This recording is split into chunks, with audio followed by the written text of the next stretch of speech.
ಮಾಧ್ಯಮದ ಸ್ನೇಹಿತರೆ, ನಿಮ್ಮೆಲ್ಲರಿಗೂ ನಮಸ್ಕಾರ.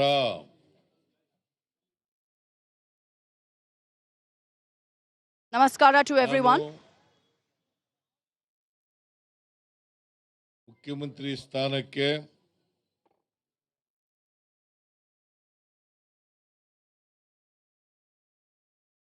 ರಾಜ್ಯಪಾಲರ ಭವನದಲ್ಲಿ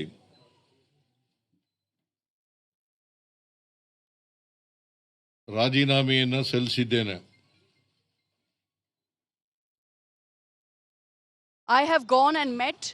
I went to the Lok Bhavan and submitted my resignation as Chief Minister of Karnataka. ರಾಜ್ಯಪಾಲರು ಊರಿನಲ್ಲಿ ಇಲ್ಲ.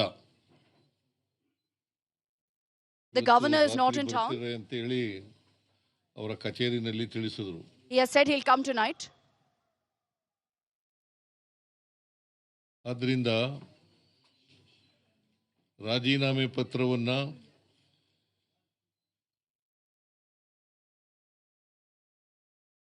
ಅವರ ಕಚೇರಿ,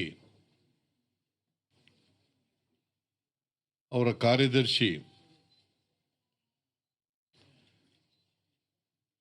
ಅವರ ಬಳಿ ಕೊಟ್ಟಿದ್ದೇನೆ. So in such a situation, I handed over my letter to an official, to his secretary.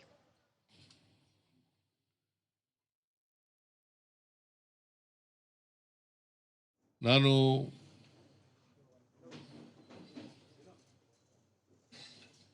ಮೊದಲಿನಿಂದಲೂ ಹೇಳ್ತಿದ್ದೆ, ಅನೇಕ ಸಾರಿ ಹೇಳಿದ್ದೀನಿ ಮಾಧ್ಯಮದವರು ಮುಂದೆ, I've said this repeatedly. ಮತ್ತೆ ಹೊರಗಡೆ,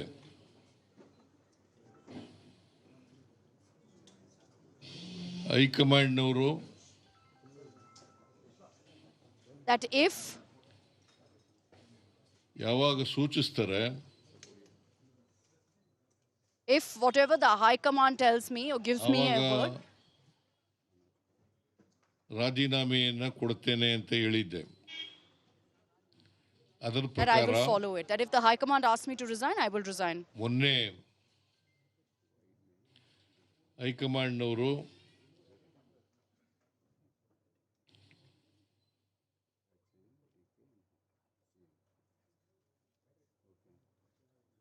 ರಾಜೀನಾಮೆ ಕೊಡಿ ಅಂತ ಹೇಳಿದ ಮೇಲೆ, So as soon as the High Command told me to resign, ರಾಜೀನಾಮೆ ಕೊಡ್ತೀನಿ ಅಂತ ಹೇಳಿದೆ. ಅಂದ್ರೆ ಇವಂದು I told them that I will resign the next day. ಹಾಗಾಗಿ ಇವತ್ತು ರಾಜೀನಾಮೆಯನ್ನು ಸಲ್ಲಿಸ್ತಾ ಇದ್ದೇನೆ. So then today I ended up handing over my resignation.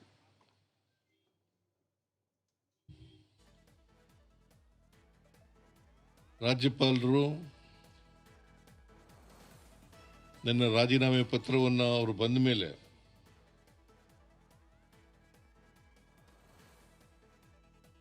ಅಂಗೀಕಾರ ಮಾಡ್ತಾರೆ ಅಂತೇಳಿ ಸಂಪೂರ್ಣ ವಿಶ್ವಾಸ ಇದೆ. ಯಾಕಂದ್ರೆ ಸಂವಿಧಾನದ I ಪ್ರಕಾರ believe ಮಾಡಲೇಬೇಕು. that the governor will accept my resignation once he comes back today.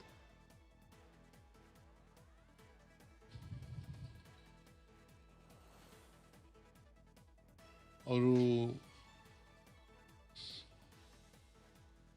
Procedure ಏನ್ ಮಾಡ್ತಾರೆ ಅದು ಅವ್ರಿಗೆ ಬಿಟ್ಟಿದ್ದು. He knows best what is the procedure in such a case. But once usually the Chief Minister submits a resignation, ಅಂಗೀಕಾರ ಮಾಡಿ ಮುಂದಿನ ಮುಖ್ಯಮಂತ್ರಿಗೆ ಅವಕಾಶ ಮಾಡಿಕೊಡ್ಬೇಕಾಗಿರ್ತಕ್ಕಂಥದ್ದು. he has to then go ahead and accept my resignation. That's ಜವಾಬ್ದಾರಿ. usually the norm.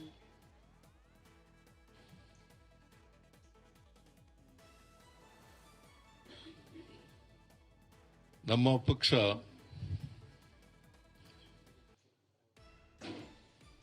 ನೂರ 35+1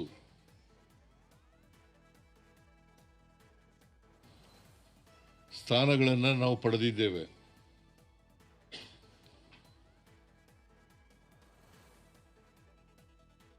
ಜೊತೆಯಲ್ಲಿ ಇಬ್ಬರು independence ಕೂಡ ನಮ್ಮ ಸರ್ಕಾರಕ್ಕೆ ಬೆಂಬಲವನ್ನು ವ್ಯಕ್ತ ಮಾಡಿದ್ದಾರೆ.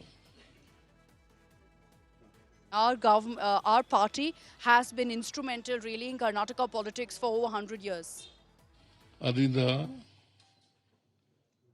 ನಾವು ಸಂಪೂರ್ಣ ಬಹುಮತದಲ್ಲಿದ್ದೇವೆ. We have a clear majority and the numbers are on our side.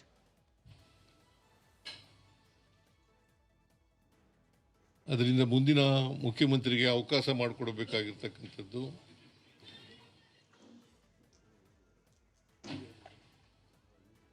ಸಂವಿಧಾನಬದ್ಧವಾಗಿದೆ And so ಅಂತಕ್ಕಂಥ the governor has no choice but to accept my resignation and make way for a new phase, a new chief minister.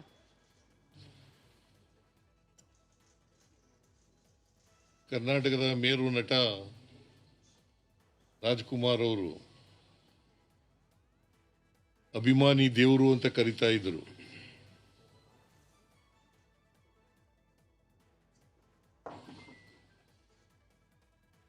ನಾನು ರಾಜಕಾರಣಿ,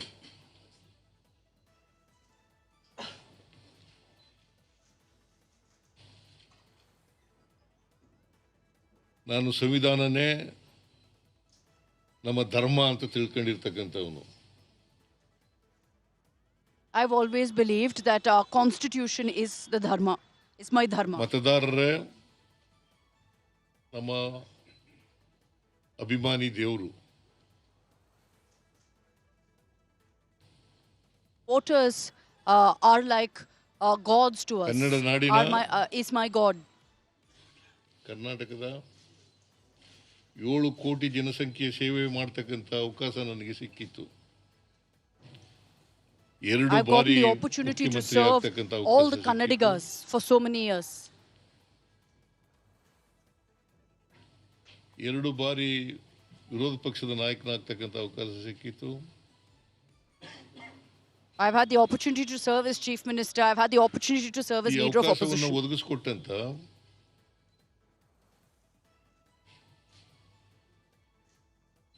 ಸೋನಿಯಾ ಗಾಂಧಿ ಅವರಿಗೆ, this opportunity was given to me because of the Rahul Congress Gandhi leadership. ಅವರಿಗೆ, And I owe my thanks.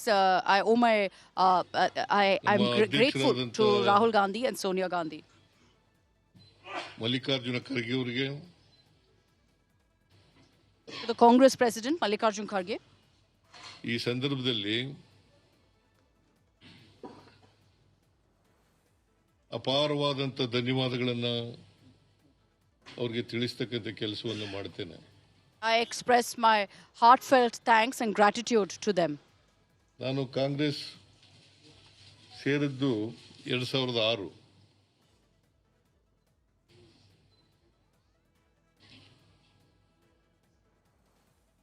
I joined Congress in 2006. 2006ರಿಂದ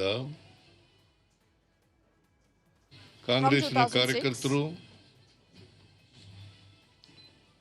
as a Congress ಕಾರ್ಯಕರ್ತ, ಎಲ್ಲ ಕಾಂಗ್ರೆಸ್ಸಿನ ಮುಖಂಡರುಗಳು, to all ಶಾಸಕರು, Congress ಕಾರ್ಯಕರ್tas, Congress leaders, Lok Sabha ಮತ್ತು ರಾಜ್ಯಸಭಾ ಸದಸ್ಯರು,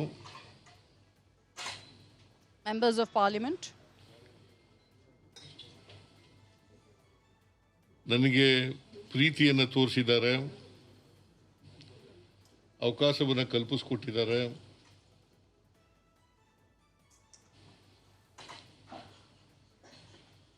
ಅವರೆಲ್ಲರಿಗೂ ಕೂಡ they were all offered their support to me, ಈ whether it's ಸಂದರ್ಭದಲ್ಲಿ MPs, ಧನ್ಯವಾದಗಳನ್ನು ಕಾರ್ಯಕರ್tas, ಹೇಳಲಿಕ್ಕೆ leaders. ಬಯಸ್ತಾ ಇದ್ದೇನೆ. And so I'd like to express my thanks on this occasion to them as well. ನಾನು 2 ಸಾರಿ ಮುಖ್ಯಮಂತ್ರಿ ಆಗಿರುವಾಗ I've been chief minister for 2 times. 2023ರಿಂದ 18ರವರೆಗೆ ಮೊದಲನೇ ಸಾರಿ, 2013ರಿಂದ 18ರವರೆಗೆ, ಆಮೇಲೆ 23ರಿಂದ First time in ಇಲ್ಲಿವರೆಗೆ, 2013. And then this time now from 2023. ಈ ಸಂದರ್ಭದಲ್ಲಿ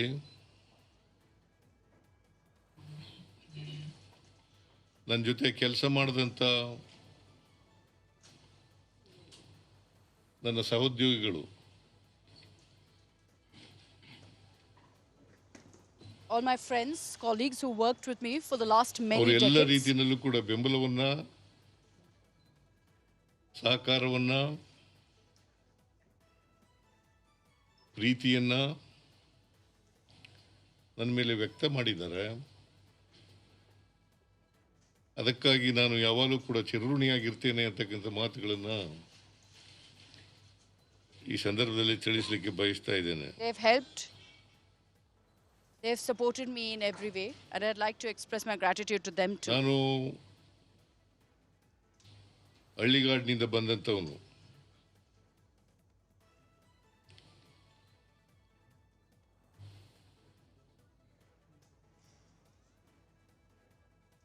ನಾನು ಮುಂದೊಂದು ದಿನ ಶಾಸಕನಾಗ್ತೇನೆ, ಮಂತ್ರಿ ಆಗ್ತೇನೆ, I'm someone who's grown from the grassroots. In my ವಿರೋಧ first ಪಕ್ಷದ days, I was ನಾಯಕನಾಗ್ತೇನೆ started off as an ಅಂತಕ್ಕಂಥ MLA, then a ಕನಸು minister, then a chief minister.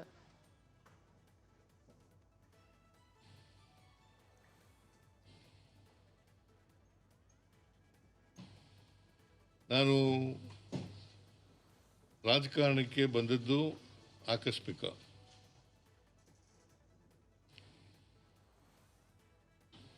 ಯಾಕಂದ್ರೆ ನಮ್ಮ ಕುಟುಂಬದವರು ಯಾರು ಕೂಡ ರಾಜಕಾರಣದಲ್ಲಿ ಇರಲಿಲ್ಲ.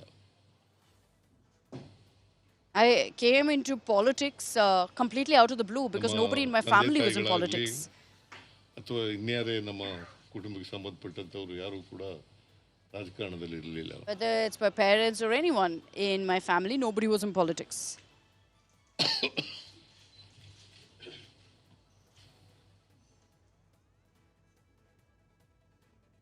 ನಾನು ಮೊದಲಿನಿಂದಲೂ ಕೂಡ ರಾಜಕಾರಣಕ್ಕೆ ಬಂದನಿಂದ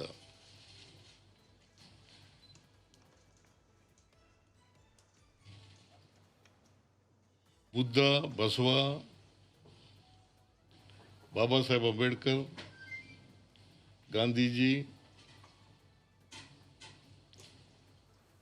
Siddaramaiah listing all of the Pura idols that he followed, whose principles he tried to follow ತತ್ವಾದರ್ಶಗಳಲ್ಲಿ in ನಂಬಿಕೆ politics. ಇಟ್ಕೊಂಡಿದ್ದಂಥವನು.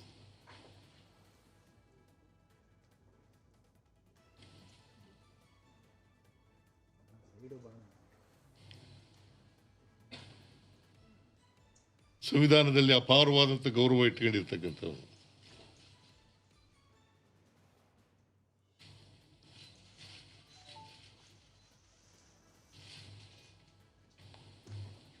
ಎಲ್ಲ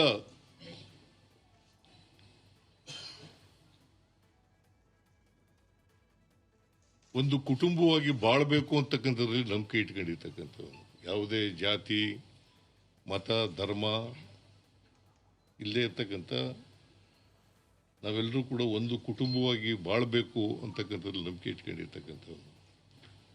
ಮತ್ತೆ My ಆರ್ಥಿಕವಾಗಿ, politics is all about ಸಾಮಾಜಿಕವಾಗಿ bringing everyone together. No divisiveness on caste lines, on ಈ ದೇಶದ religious lines. ಸಂಪತ್ತು, I wanted everyone to come together ಅಧಿಕಾರ and work for the benefit of the country. ಎಲ್ರಿಗೂ ಸಮಾನವಾಗಿ ಹಂಚಿಕೆ ಆಗಬೇಕು ಅಂತಕ್ಕಂಥದ್ರಲ್ಲಿ ನಂಬಿಕೆ ಇಟ್ಕೊಂಡಿರ್ತಕ್ಕಂಥ. That everyone should thrive, should grow together. ಅದಕ್ಕಾಗಿಯೇ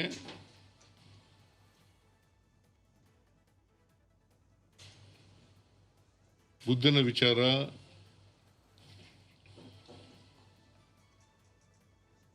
ಬಸವಣ್ಣವರ ವಿಚಾರ, ಗಾಂಧೀಜಿಯವರ ವಿಚಾರ, ಬಾಬಾ ಸಾಹೇಬ್ ಅಂಬೇಡ್ಕರ್ That's why ಅವರ I ವಿಚಾರ, follow the idols of Baswanna, of Ambedkar, of Gandhiji. ನಮಗೆ ಆದರ್ಶಪ್ರಾಯ.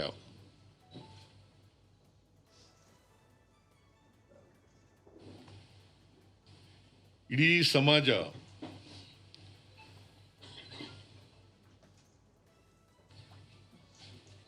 ಕುವೆಂಪು ಅವರು ಹೇಳದಂತೆ ಸರ್ವ ಜನಾಂಗದ ಶಾಂತಿಯ ತೋಟ ಆಗಬೇಕು ಅನ್ನೋದ್ರಲ್ಲಿ ನಂಬಿಕೆ ಇಟ್ಕೊಂಡು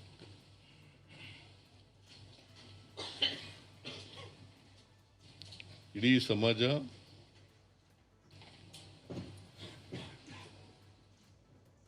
ಸಮಾನತೆಯ ಸಮಾಜ ನಿರ್ಮಾಣ ಆಗಬೇಕು, ಸಮಾನ ಅವಕಾಶಗಳು ಎಲ್ರಿಗೂ ಸಿಗಬೇಕು,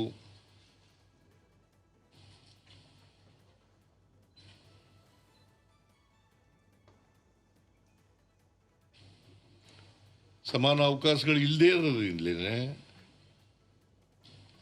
ನಮ್ಮ ಸಮಾಜದಲ್ಲಿ ನಾವು ಅಸಮಾನತೆಯನ್ನು ನೋಡಲಿಕ್ಕೆ ಸಾಧ್ಯ ಆಗಿರ್ತಕ್ಕಂಥದ್ದು.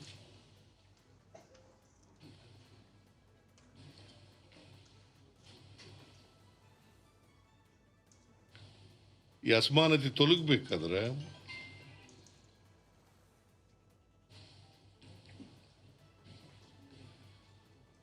ಎಲ್ಲರಿಗೂ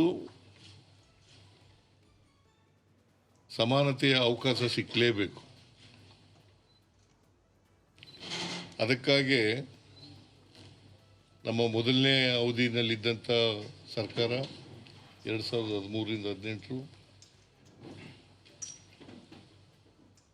2023ರಿಂದ ಇಲ್ಲಿವರೆಗೆ ಇರ್ತಕ್ಕಂಥ ಸರ್ಕಾರ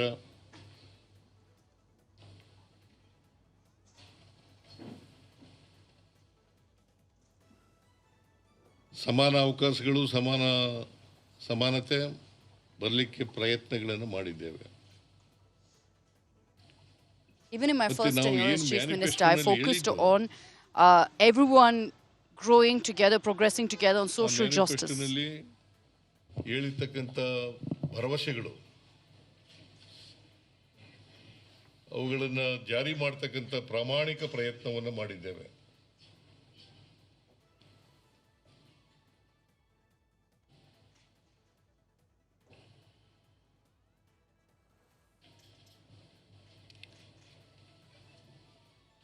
ಎರಡು 2013ರಿಂದ 18ರವರೆಗೆ ನಮ್ಮ ಮ್ಯಾನಿಫೆಸ್ಟೋ ಮೂಲಕ 165 ಭರವಸೆಗಳನ್ನು ಕೊಟ್ಟಿದ್ದೆ. ಆ ಭರವಸೆಗಳಲ್ಲಿ 158 ಭರವಸೆಗಳನ್ನು ಈಡೇರಿಸಿದ್ದೇವೆ.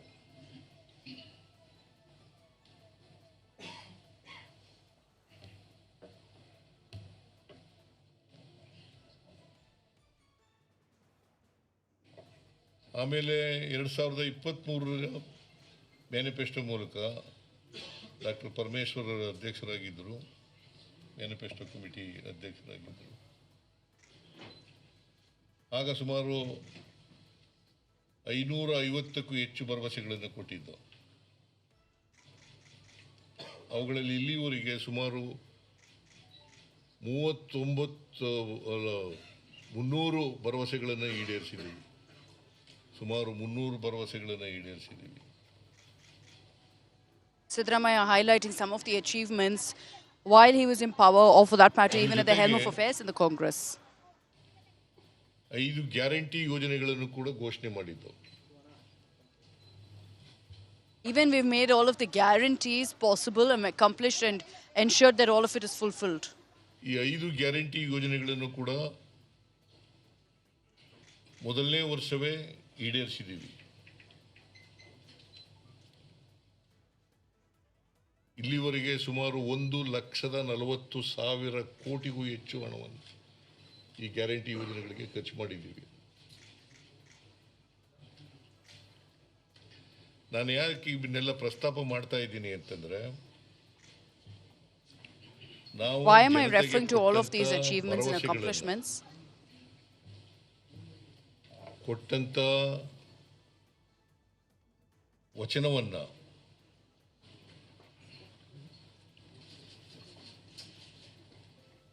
ಈಡೇರಿಸ್ತಕ್ಕಂಥ ಪ್ರಾಮಾಣಿಕ ಪ್ರಯತ್ನವನ್ನು ಮಾಡಿದ್ದೇವೆ. ಮಾತಿಗೆ ತಪ್ಪಿಸ್ಕೊಳ್ತಕ್ಕಂಥ ಕೆಲಸವನ್ನು ಮಾಡಿಲ್ಲ.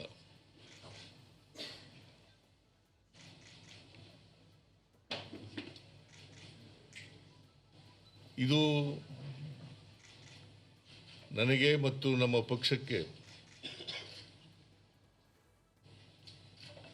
ಸಂತೃಪ್ತಿಯನ್ನು ಕೊಟ್ಟಿರ್ತಕ್ಕಂಥ ವಿಚಾರ ಅಂತಕ್ಕಂಥದ್ದನ್ನು ತಮಗೆ ತಿಳಿಸಲಿಕ್ಕೆ ಬಯಸ್ತಾ ಇದ್ದೇನೆ.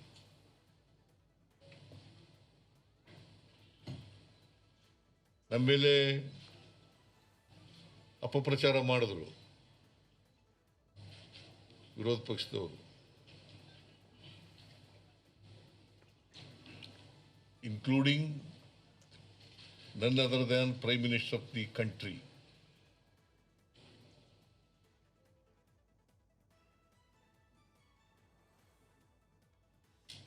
ಈಡೇರಿಸಲಿಕ್ಕಾಗಲ್ಲ,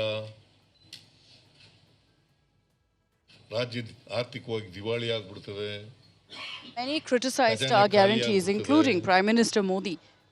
Said ಅಭಿವೃದ್ಧಿ it's ಕೆಲಸಗಳಿಗೆ impossible, ದುಡ್ಡಿರಲ್ಲ said Karnataka's coffers will become empty, ಅಂತೇಳಿ that the finances will be a ಇವತ್ತು ಈ mess as guarantee a result. ಯೋಜನೆಗಳನ್ನ ಜಾರಿ ಮಾಡಿದ ಮೇಲೆ ಕರ್ನಾಟಕ Today ಇಡೀ we've implemented the ದೇಶದಲ್ಲೇ guarantees.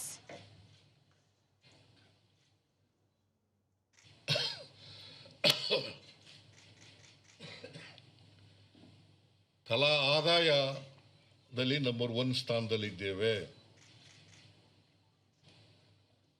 We're also number one despite the guarantees that we've ಆದಾಯದಲ್ಲಿ implemented on several fronts in We the are economy. number 1 in the entire country.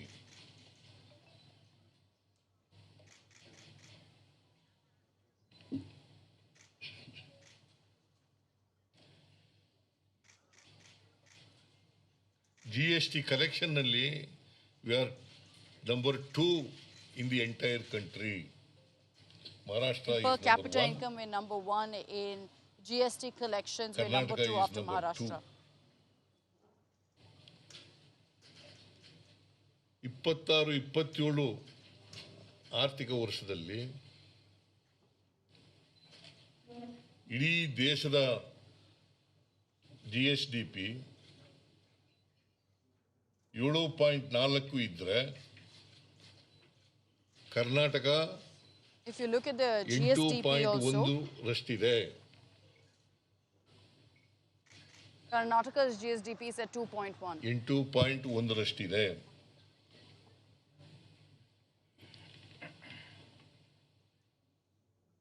ಸಿದ್ದರಾಮಯ್ಯನವರು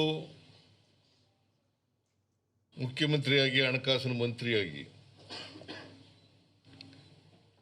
ಈ ರಾಜ್ಯದ ಮೇಲೆ ಸಾಲ ಮಾಡಿಬಿಟ್ಟಿದ್ದಾರೆ ಅಂತೇಳಿ ಆರೋಪಗಳನ್ನು ಮಾಡ್ತಾರೆ. ಇದು ಸುಳ್ಳು.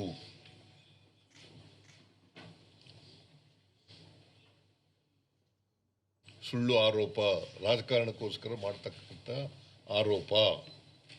Several false allegations were also leveled against me.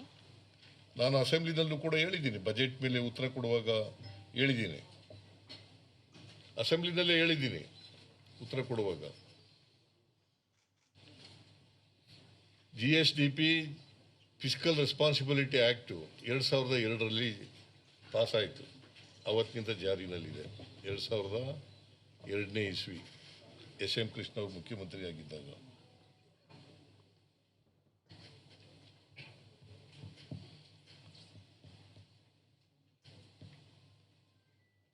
ಮೂರು ಮಾನದಂಡಗಳನ್ನು ಹೇಳ್ತಾರೆ ಅಲ್ಲಿ. ಒಂದು ಫಿಸ್ಕಲ್ ಡಿಫಿಸಿಟ್ 3% ಒಳಗಡೆ ಇರಬೇಕು. I am now highlighting how the finances of ರಾಜ್ಯದ Karnataka were fixed by him. One he's speaking of is the fiscal deficit. ಆರ್ಥಿಕ ಪರಿಸ್ಥಿತಿ ಸದೃಢವಾಗಿದೆ ಅಂತ ಗೊತ್ತಾಗಬೇಕಾದ್ರೆ ಮೂರು ಮಾನದಂಡಗಳನ್ನು ಹೇಳ್ತದೆ. ಫಿಸ್ಕಲ್ ರೆಸ್ಪಾನ್ಸಿಬಿಲಿಟಿ ಆಕ್ಟ್ 2002,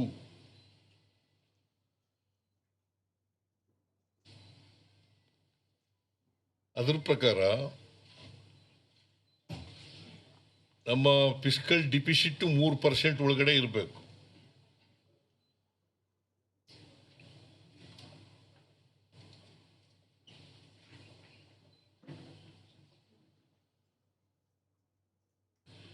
ನಮ್ಮದು 3% ಒಳಗಡೆನೇ ಇದೆ. ಕರ್ನಾಟಕದ ಫಿಸ್ಕಲ್ ಡಿಫಿಸಿಟ್ 3% ಒಳಗಡೆ ಇದೆ. Controlling the fiscal deficit was a challenge. It's 2.95. supposed to be under 3%, and that's what we did. We controlled it under 3%. ಆಮೇಲೆ ಸಾಲ ನಮ್ಮ GSDPಯ 25% ಒಳಗಡೆನೆ ಇರಬೇಕು. ಕರ್ನಾಟಕದ GSDP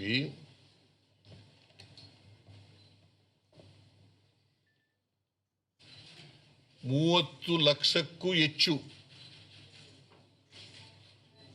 ಕರ್ನಾಟಕದ GSDP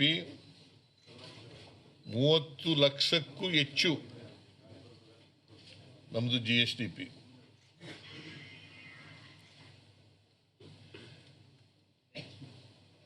Karnataka's GSDP is also showing Karnataka's very good ಸಾಲ signs, and so that's another indication of how we've performed. 25.94 ಅಂದರೆ 3% ಒಳಗಡೆನೇ ಇದೆ.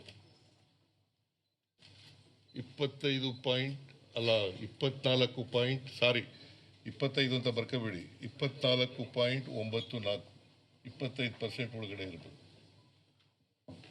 24.94. ಆಮೇಲೆ ಇನ್ನೊಂದು ಏನು ಹೇಳ್ತದೆ ಮಾನದಂಡ ಅಂತಂದ್ರೆ ರೆವಿನ್ಯೂ ಸರ್ಪ್ಲಸ್ ಇರಬೇಕು.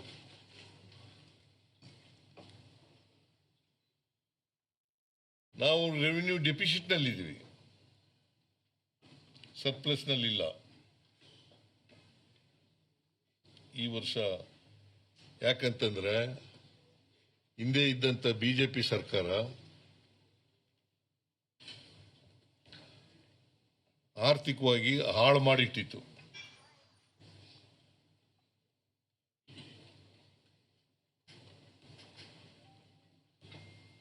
ಈ ವರ್ಷ ಅಂದರೆ 26-27 2026-27 ಸುಮಾರು 19,000 ಕೋಟಿ ರೆವಿನ್ಯೂ ಡಿಫಿಸಿಟ್ ಇದೆ.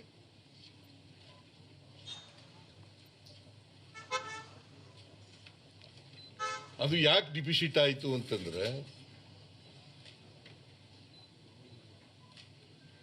15ನೇ ಹಣಕಾಸಿನ ಆಯೋಗ ನಮಗೆ ಕೊಡಬೇಕಾಗಿದ್ದಂತ ಹಣವನ್ನು ಕೊಡಲಿಲ್ಲ. Why is our revenue deficit a problem? Because a lot of the money that the central government owes us never came to us. ಶಿಫಾರಸ್ ಮಾಡಿತ್ತು 5,495 ಕೋಟಿ. ಒಂದು ವಿಶೇಷ ಗ್ರಾಂಟ್ಸ್ ಅಂತ ಕೊಟ್ಟಿದ್ರು, ಅದು ಕೊಡಲಿಲ್ಲ. ಆಮೇಲೆ ಕೆರೆಗಳ ಅಭಿವೃದ್ಧಿಗೆ ಬೆಂಗಳೂರು ಸಿಟಿನಲ್ಲಿ ಕೆರೆಗಳ ಅಭಿವೃದ್ಧಿಗೆ 3,000 ಕೋಟಿ ರೆಕಮೆಂಡ್ ಮಾಡಿದ್ರು. ಪೆರಿಫೆರಲ್ ರಿಂಗ್ ರೋಡ್ಗೆ 3,000 ಕೋಟಿ supposed to come from the central government, none of that has come through. ಅವೆರಡನ್ನೂ ಕೊಡಲಿಲ್ಲ. ಒಟ್ಟು 11,495 ಕೋಟಿ ಕೊಡಲಿಲ್ಲ. ಅದರ ಜೊತೆಗೆ ಅಪ್ಪರ್ ಭದ್ರಾಕ್ಕೆ ಬಜೆಟ್ನಲ್ಲಿ ಹೇಳಿದ್ದದು ಶ್ರೀಮತಿ ನಿರ್ಮಲಾ ಸೀತಾರಾಮನ್ ಬಜೆಟ್ನಲ್ಲಿ ಘೋಷಣೆ ಮಾಡಿದ್ದದು ಅವ್ರ ಬಜೆಟ್ ಸ್ಪೀಚ್ನಲ್ಲಿ 2023-24 ಆ ಬಜೆಟ್ನಲ್ಲಿ ಘೋಷಣೆ ಮಾಡಿದ್ದದು ಪರ್ಭದ್ರಾ ಪ್ರಾಜೆಕ್ಟ್ಗೆ 5,300 ಕೋಟಿ ಕೊಡ್ತೀನಿ, 5,300 ಕೋಟಿ ಕೊಡ್ತೀವಿ. When I met with the finance minister Nirmala Sitharaman, I raised these points too.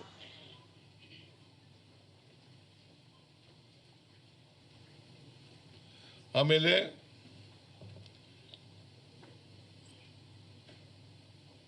ಇದು ನಮಗೆ GST ಜಾರಿ ಬಂದದ್ರಿಂದ ನಮಗೆ ಪರಿಹಾರ ಕೊಡ್ತಾ ಇದ್ರು, ಪರಿಹಾರನ ನಿಲ್ಲಿಸ್ಬಿಟ್ರು. ಎಷ್ಟು ನಷ್ಟ ಆಗ್ತದೆ ಅಷ್ಟನ್ನು ತುಂಬಿಕೊಡ್ತೀವಿ ಅಂತ ಹೇಳಿದರು.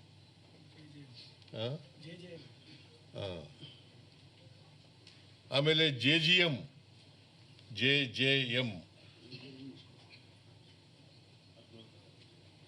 ಜಲ ಜೀವನ್ ಮಿಷನ್ ಅದರಲ್ಲಿ ಸುಮಾರು ಮೋರ್ ದೆನ್ 10,000 crores ಬರಲಿಲ್ಲ.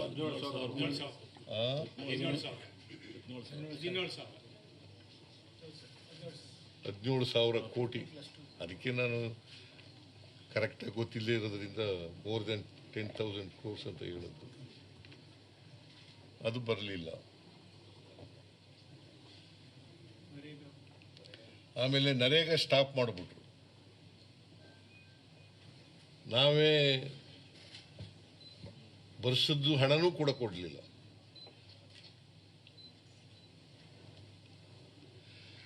ಸೊ ಹಿಂಗಾಗಿ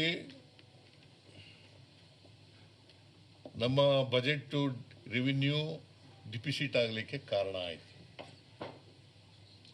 ಅದರ್ವೈಸ್ ನಾವು ಸರ್ಪ್ಲಸ್ನಲ್ಲೇ ಇರ್ತಿದ್ದೆವು.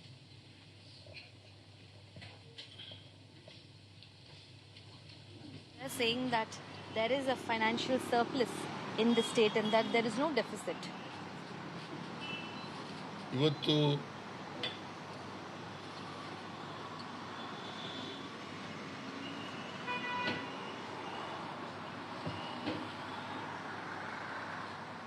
ಗ್ಯಾರಂಟಿ ಯೋಜನೆಗಳನ್ನು ಜಾರಿ ಕೊಟ್ಟದ್ರಿಂದ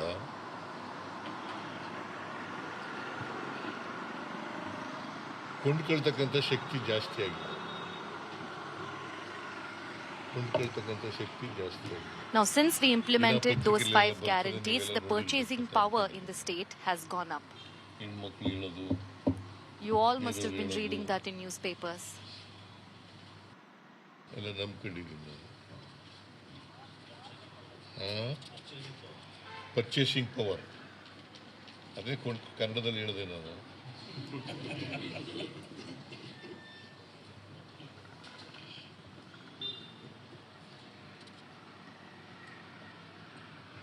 ನಾನು ಯಾವತ್ತೂ ಕೂಡ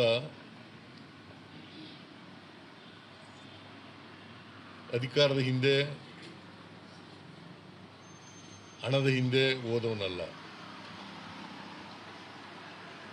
ಆಸ್ತಿ ಪಾಸ್ತಿ I have never gone behind money or power.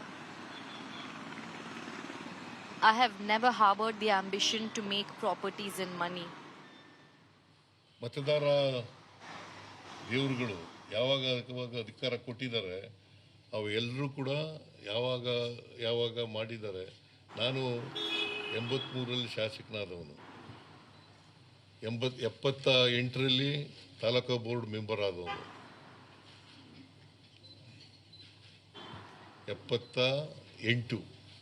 1978. I first became an MLA in the year 1978. ಸುಮಾರು 50 ವರ್ಷ ಆಗ್ತಾ ಬಂದಿದೆ ರಾಜಕಾರಣ ಜೀವನ. 50 ವರ್ಷ ಆಗ್ತಾ ಬಂದಿದೆ. 28ಕ್ಕೆ 50 ವರ್ಷ.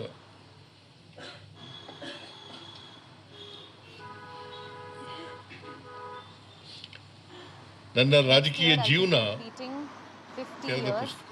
of my journey in politics in the year 2028. My political career is like an open book. ಇವತ್ತಿನ ರಾಜಕೀಯದಲ್ಲಿ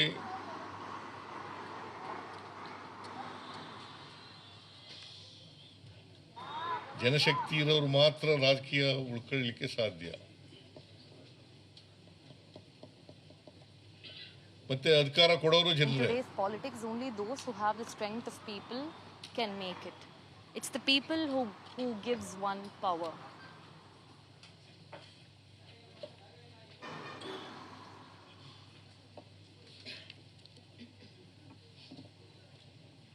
ಅದರಿಂದ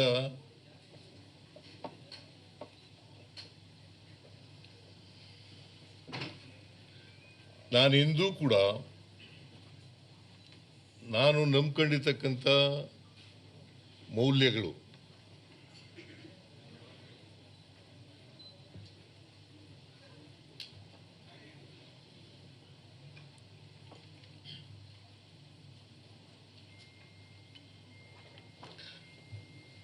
ಅವುಗಳ ಜೊತೆ ರಾಜಿ ಮಾಡ್ಕೊಂಡಿಲ್ಲ. ಸಿದ್ಧಾಂತದ ನಂಬ್ಕೊಂಡಿದ್ದೀನಲ್ಲ, ಅದರಲ್ಲಿ ರಾಜಿ ಆಗಿಲ್ಲ. I have never compromised on my principles. I've never compromised on my ideology.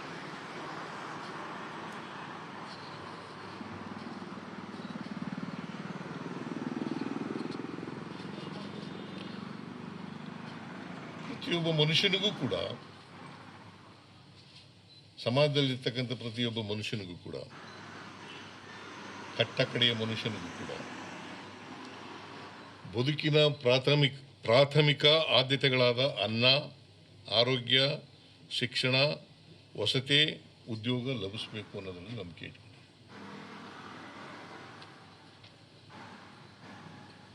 My aim is to provide basic facilities like food, education to ಅದಕ್ಕೋಸ್ಕರನೇ every single person, to all of my voters. ಸಮಾಜದಲ್ಲಿರ್ತಕ್ಕಂಥ ಎಲ್ಲ ಬಡವರು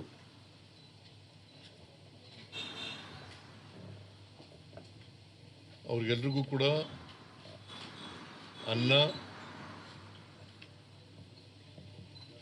ಗೃಹಲಕ್ಷ್ಮಿ ಮೂಲಕ And to all those who are poor, 2,000 ರೂಪಾಯಿ ಕೊಡೋದು, I made sure that they were able to afford food via the ಎಲ್ಲ Griha Lakshmi ಜಾತಿಯವರು, scheme. ಎಲ್ಲ ಧರ್ಮದವರು. ಆಮೇಲೆ ಗೃಹ ಜ್ಯೋತಿ ಮೂಲಕ People of all caste and religion could enjoy the 5 1,64 guarantees. Lakh And through the Griha Jyoti, they could enjoy free electricity. ಕುಟುಂಬಗಳಿಗೆ ಗೃಹ ಜ್ಯೋತಿ ಕೊಡ್ತಾ ಇದ್ದೀವಿ. 1,64 ಲಕ್ಷ. 1,64 ಗೃಹ lakh Jyothi, people have been Lakshmi, the Annabhagya, beneficiaries of the Griha Jyoti scheme. ಯುವ ನಿಧಿ, Annabhagya as well, and Griha Lakshmi. Shakti Siddharamaiah, Yojana. they're listing down the 5 guarantees that the ನಮ್ಮ Congress ಸರ್ಕಾರಿ gave before ಬಸ್ಗಳಲ್ಲಿ coming to power and successfully even implementing all of it. ಕರ್ನಾಟಕದ ಒಳಗಡೆ ಎಲ್ಲಿ Even the ಬೇಕಾದ್ರೂ free travel bus scheme for women.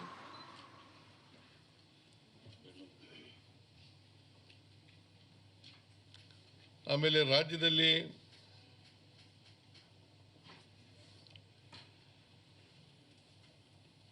ಬರ ಬಂದಾಗ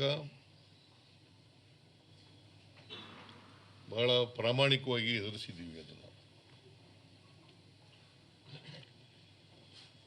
ಈ ನೆಲದ Even when there was a ಜಲ, drought, ನೆಲ, I made sure that ಭಾಷೆ the situation was ಮತ್ತೆ managed. ನೀರು,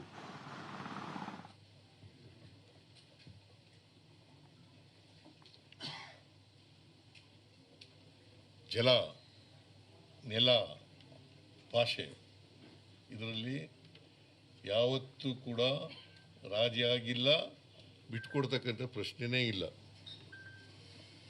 ಅದು ಜನರ ಹಕ್ಕು, ಕರ್ನಾಟಕದ ಹಕ್ಕು.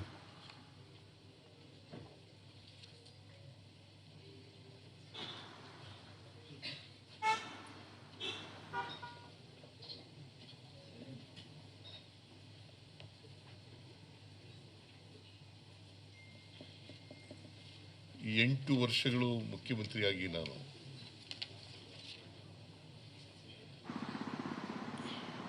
I've been a chief 2 minister for ಬಾರಿ 8 years. Leader corporation, Been a leader of opposition twice.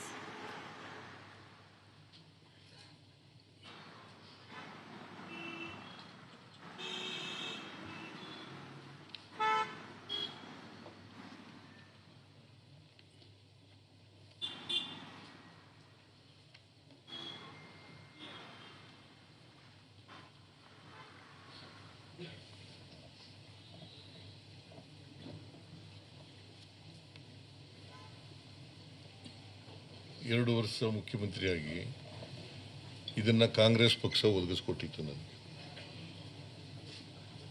ಅದಕ್ಕೋಸ್ಕರ ಮತ್ತೊಮ್ಮೆ The Congress party has given me this ಕಾಂಗ್ರೆಸ್ಸಿನ opportunity to become the chief minister in the last 2 years, and ನನಗೆ therefore, Sonia Gandhi ಅವರು once more, ಕಾಂಗ್ರೆಸ್ಗೆ ಬರಮಾಡ್ಕೊಂಡ್ರು. ಇಲ್ಲೇ ಬಂದಿದ್ದರು ಬೆಂಗಳೂರಿನಲ್ಲಿ. ನಾನು ಕಾಂಗ್ರೆಸ್ ಸೇರಿದಾಗ JDS-ನಿಂದ ಎಕ್ಸ್ಪೆಲ್ when I ಮಾಡಿ joined the Congress party, it was Sonia Gandhi who had welcomed me. ನಾನು When I got expelled from ಕೈಯಿಂದ JDS, ಚಟುವಟಿಕೆಗಳನ್ನು ಮಾಡ್ತಾ ಇದ್ದಾಗ ನಮ್ಮಲ್ಲಿ ಯಾರು I was involved in a lot of Ahinda group activities. ಅವರಲ್ಲಪ್ಪ, ಮುಸ್ಲಿಂ ಇದ್ರು,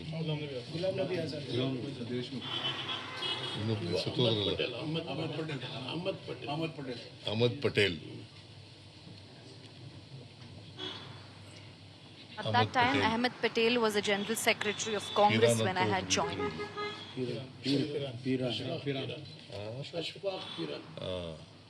ಅವರು ನನಗೆ ಮತ್ತು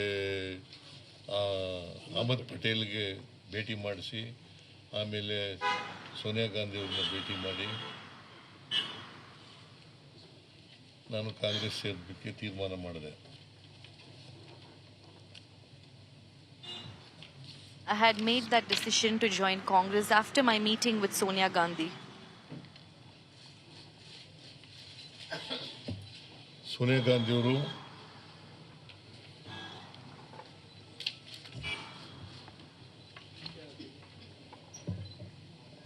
ರಾಹುಲ್ ಗಾಂಧಿಯವರು, ಅವತ್ತು ನಾನು ಕಾಂಗ್ರೆಸ್ ಸೇರಿದಾಗ ಮಲ್ಲಿಕಾರ್ಜುನ್ ಖರ್ಗೆ ಅವರು ಸ್ಟೇಟ್ ಪ್ರೆಸಿಡೆಂಟ್ ಆಗಿದ್ದರು. ಅವತ್ತು ನನ್ನ ಜೊತೆಯಲ್ಲಿ When I joined Congress, Mallikarjun Kharge was the state president in Karnataka. ಸೇರ್ಕೊಂಡ್ರು, ಕಾಂಗ್ರೆಸ್ ಸೇರ್ಕೊಂಡ್ರು. ಅವ್ರಲ್ಲಿ ಕೆಲವರು ಸತ್ತೋಗಿದ್ದಾರೆ. ಮಂಚನಹಳ್ಳಿ ಮಾದೇವನ್ ಅವರು ಸತ್ತೋಗಿದ್ದಾರೆ, ಕೃಷ್ಣಮೂರ್ತಿ ಸತ್ತೋಗಿದ್ದಾರೆ, ಕಡೂರು ಕೃಷ್ಣಮೂರ್ತಿ, HY ಮೇಟಿ ಅವರು ಸತ್ತೋಗಿದ್ದಾರೆ.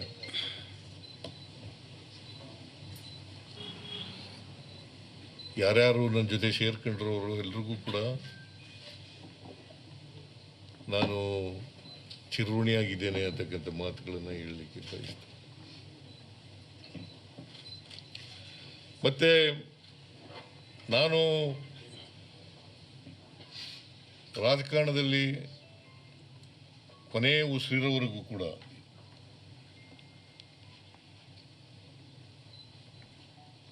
ಕೋಮಾದಿಗ ಶಕ್ತಿಗಳ ವಿರುದ್ಧ ಹೋರಾಟ ಮಾಡ್ತೇನೆ.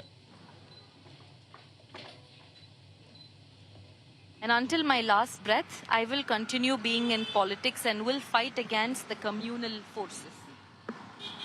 ಯಾಕಂದರೆ ಸಂವಿಧಾನ ಇವೆಲ್ಲಕ್ಕೂ ಕೂಡ ವಿರುದ್ಧವಾಗಿದೆ.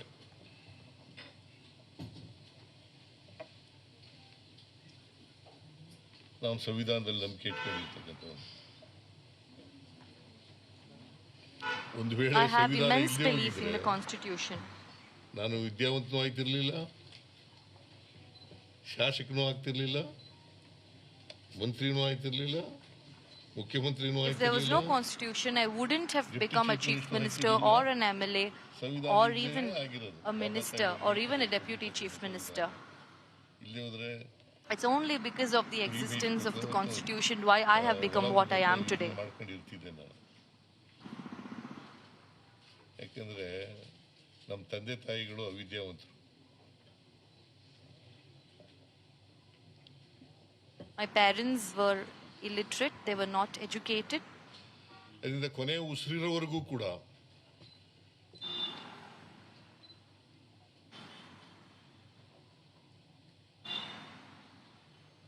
ಸಂವಿಧಾನಕ್ಕೆ ಯಾರೇ ಧಕ್ಕೆ ತಂದರೂ ಕೂಡ ಅದರ ವಿರುದ್ಧ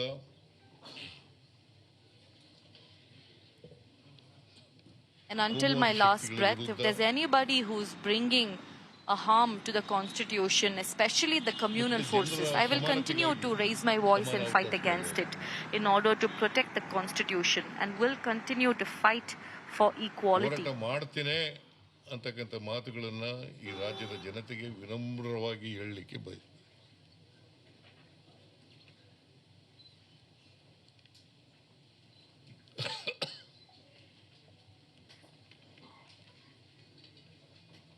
ಮತ್ತೆ ಇನ್ನೊಮ್ಮೆ ಸೋನಿಯಾ ಗಾಂಧಿಯವರಿಗೆ, ರಾಹುಲ್ ಗಾಂಧಿಯವರಿಗೆ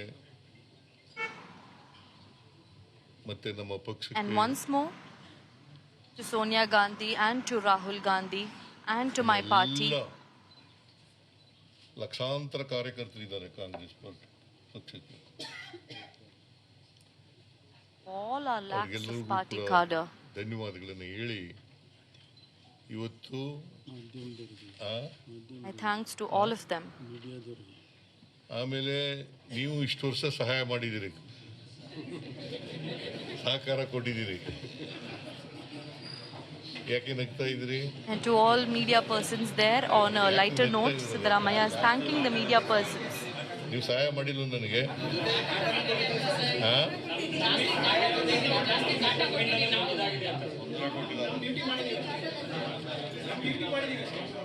ಎಲ್ಲ ಮಾಧ್ಯಮದ ಸ್ನೇಹಿತರಿಗೆ ಧನ್ಯವಾದಗಳನ್ನು ಹೇಳಲಿಕ್ಕೆ ಬಯಸ್ತಾ ಇದ್ದೇನೆ. ಸರ್ ಏಯ್ ನಾಳಮ್ಮ, ನಾ ಇನ್ನೂ ಮುಗಿಸೇ ಇಲ್ಲ.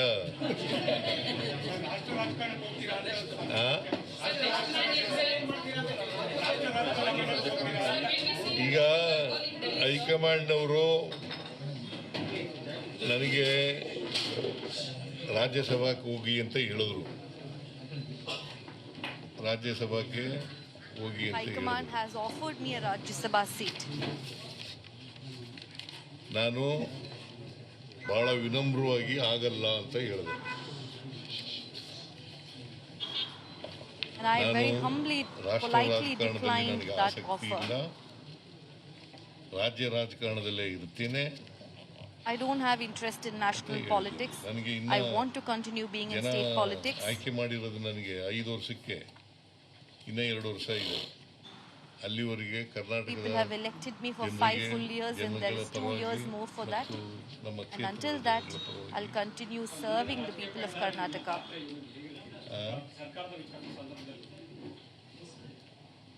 ನಾನು ಈಗಾಗಲೇ ಹೇಳಿದ್ದೀನಿ, I will continue in active politics. I will continue in active politics. That's ನಾನು Ramaiah ಕೋಮು confirming ಶಕ್ತಿಗಳ that. ವಿರುದ್ಧ ಹೋರಾಟ ಮಾಡ್ತೀನಿ ಅಂತ ಹೇಳಿದ್ದೀನಿ. ರಾಜಕೀಯ ಪಾತ್ರ ಅಂದ್ರೆ ಏನು? Continue to fight against communal forces. ಏನು? ನಾನು ಮೊದಲಿಂದ ಹೇಳ್ತಾ ಇದ್ನಲ್ಲ, ಹೈಕಮಾಂಡ್ನವರು ಯಾವಾಗ ಹೇಳ್ತಾರೆ ಆವಾಗ ಕೊಡ್ತೀನಿ ಅಂತ ಹೇಳಿದ್ದೀನಿ. ಒತ್ತಡ ಏನಾಗ್ತದೆ? Always been maintaining that. ನಾನೇ High-command asks me to resign, I will do so. ಸ್ವಯಂ ಪ್ರೇರಿತನಾಗಿ ಅವ್ರು ಹೇಳಿದ ತಕ್ಷಣ ಕೊಟ್ಟಿದ್ದೇನೆ. I've done it willingly. Willingly, I have submitted my resignation after High Command asked me. ಎಲ್ಲರೂ ಒಟ್ಟಿಗೆ ಕೇಳಿದ್ರೆ 4 ಜನ 5 ಜನ ಕೇಳಿದ್ರೆ ಯಾರಿಗೂ ಉತ್ತರ ಕೊಡೋದು? ನೆಕ್ಸ್ಟ್ ಸಿಎಂ ಯಾರು ಸರ್? ಮುಂದಿನ ಮುಖ್ಯಮಂತ್ರಿ.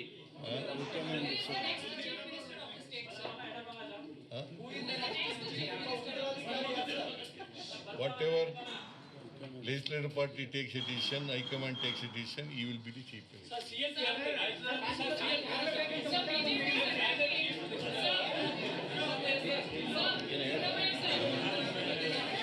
ಆಯ್ತಾಯ್ತು. ಒಂದು ಸ್ವಲ್ಪ ಮುಂದೆ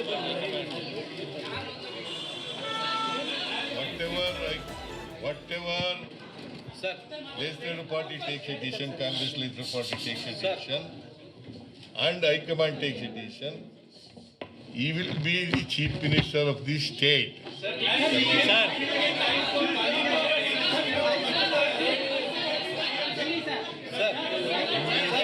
ಅನ್ಸುತ್ತೆ